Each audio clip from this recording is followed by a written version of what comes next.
Okay, sisi tunalipisha ses mchanga patan 200.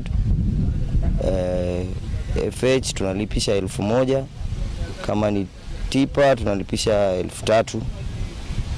Na changamoto ya sahihi tukiangalia river imeshaanza kukauka, mchanga imepungua, na pia sisi hawa vijana wa hapa ambao wanafanya kazi ya hapa wanategemea hapa hii rasilimali hapa. Kama mto umekauka hivi, mchanga hakuna, mchanga umeisha, na hatuwezi endelea tena kubanana hapa, sababu kile Kenya ambacho kilikuwa kinatuweka hapa ni kwa ajili ya kutoa mchanga, na mchanga wenyewe saizi umeisha. So kama ingekuwa vizuri, serikali wangeangalia ile shughuli yenye ambao wanaweza kutuletea tukafanya, ama wajaribu kucreate employment kwa vijana, angalau tukapungua hapa, wale wenye ambao watakuwa wamebakia waendelee kupata riziki kama vile kawaida. So wakujege mpaka huku interior kuangalia vijana.